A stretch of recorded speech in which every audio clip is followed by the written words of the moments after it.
Rayalaseema lift irrigation ప్రాజెక్టుపై అసెంబ్లీలో CM Revanth ఇచ్చిన స్టేట్మెంట్ పై సమాధానం చెప్పాలంటూ వైసీపీ మండలి పక్ష నేత బొత్స సత్యనారాయణ ప్రశ్నించారు. దీనికి మంత్రి పయ్యావుల కేశవ్ కూడా ఘాటుగా స్పందించారు. వైసీపీ హయాంలోనే రాయలసీమ ఎత్తిపోతల పనులు ఆగిపోయాయని విమర్శించారు.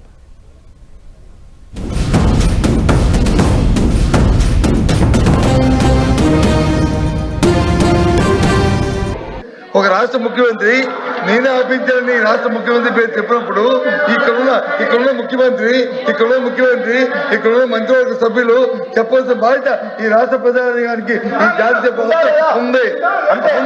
దాన్ని విస్మరించి వాళ్ళ మీద రాజగోపాల్ చెప్తారండి అధ్యక్ష. అంటే మీ ఉద్దేశం మీ ద్వంద్వ వైఖరి ఈ రాజ్యం గురించి రావడం మీకు ఇష్టం లేదు. మీరు మాట్లాడలేదు ఉద్దేశం. ఆ ముఖ్యమంత్రి వచ్చి డెలిబరేట్ గా చెప్తే కాదు ఇది వాస్తవం కాదు ఇది కాదని చెప్పి చెప్పడానికి ఏం చెప్పడం అధ్యక్ష.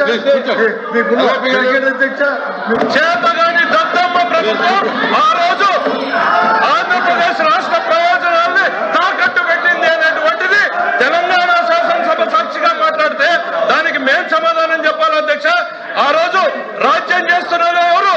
వైఎస్ఆర్సీపీ అధినాయకుడు అని చెప్పబడుతున్నటువంటి జగన్మోహన్ రెడ్డి గారి దత్తమ్మ ప్రభుత్వం ఆంధ్రప్రదేశ్ రాష్ట్ర ప్రయోజనాల్ని తాకట్టు పెడితే చేత కాకుండా కోర్టుకు పోయి అఫిడవిట్ చేసినటువంటి వ్యక్తులు మీరు ఈ రోజు మా గురించి మాట్లాడతారా? కూర్చోండి సార్, దానికి మేము సమాధానం చెప్పాలి.